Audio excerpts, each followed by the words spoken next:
Hai kawan-kawan, semoga hari anda cerah bersinar pada hari ini.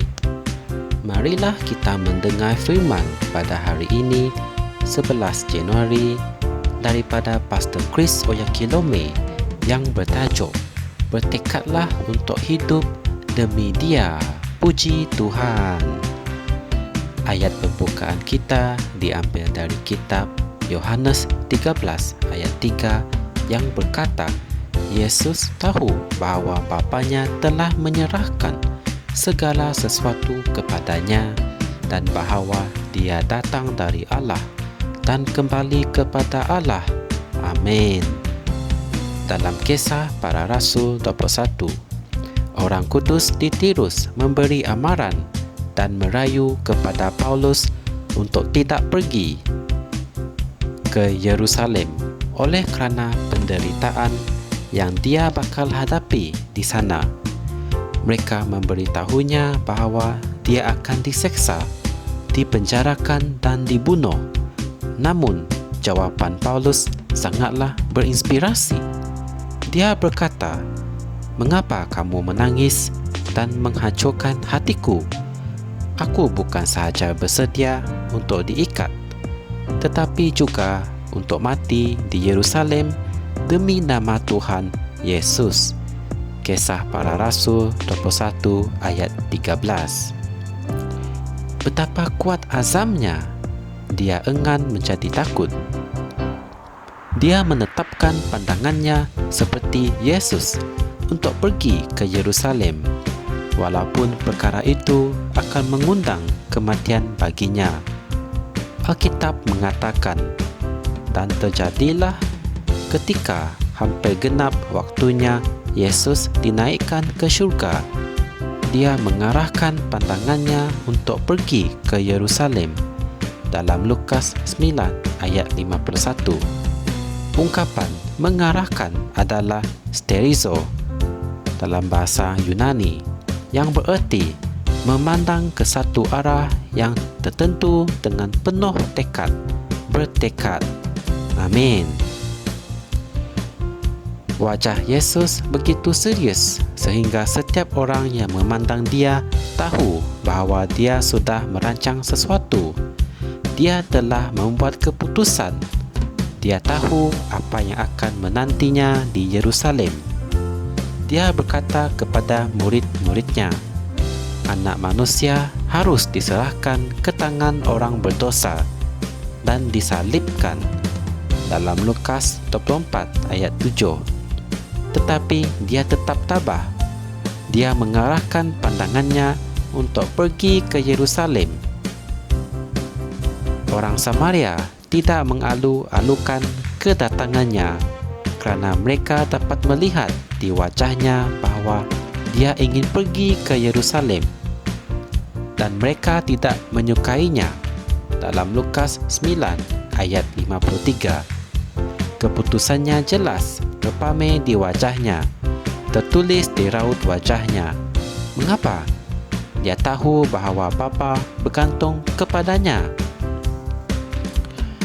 Walaupun Bapa telah menyerahkan segala sesuatu di tangannya, namun keputusan sama ada untuk mati atau tidak demi dunia terserah kepada dia, Yesus.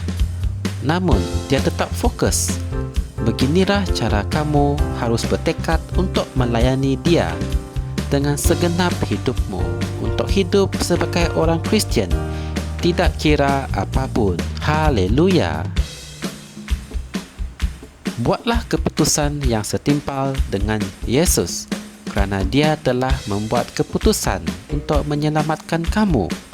Jangan sesekali membenarkan apa-apa untuk mengganggu kamu dalam pelayananmu kepada Tuhan dan pada penyebaran Injil ke seluruh dunia. Hendaklah keputusanmu itu menjadi begitu kuat sehinggakan ia jelas terpamer di wajahmu. Puji Tuhan. Marilah kita membuat pengakuan ini bersama-sama. Aku hidup dengan tujuan untuk Tuhan dan untuk kemuliaan-Nya. Aku Aku sangat gembira dengan Roh Kudus, firman Tuhan, dan bersungguh-sungguh untuk menyelamatkan jiwa orang. Tidak kira apa jua cabaran dan kesulitan di dunia pada masa ini. Aku bertekad untuk melayani Tuhan yang bersinar dengan lebih terang dalam kemuliaan dan kebenaran. Haleluya. Untuk renungan tambahan, anda boleh merujuk dalam kitab 2 Korintus 5 ayat 14 hingga 15, Yohanes 9 ayat 4. Kesimpulannya, kita sebagai anak Kristus haruslah menyebar Injil ke seluruh umat Kristus supaya mereka dapat mengenali Kristus dengan lebih rapat. Amin. Untuk mengetahui lebih lanjut tentang firman ini, anda boleh tekan like dan subscribe Rhapsody Reality Malaysia. Semoga kita dapat berjumpa lagi dalam segmen yang seterusnya, dan Tuhan memberkati anda semua. Amin. Kami percaya saudara-saudari semua telah diberkati dengan perkongsian firman dari Rhapsody Reality. Bagi sesiapa yang ingin menjadikan Yesus Kristus sebagai Tuhan dalam kehidupanmu, kamu boleh mengucapkan doa ini bersama dengan saya. Ya Tuhan Allah, aku mempercayai Yesus Kristus, Anak Allah yang hidup dengan sepenuh hatiku. Aku percaya Dia telah mati untukku, dan Allah telah membangkitkan Dia dari kematian. Aku percaya Dia hidup hari ini. Aku mengaku dengan mulutku bahawa Yesus Kristus adalah Tuhan dalam hidupku mulai dari hari ini. Melalui Dia dan di dalam nama-Nya, aku mempunyai kehidupan yang kekal. Aku telah dilahirkan semula. Terima kasih Allah kerana menyelamatkan jiwaku.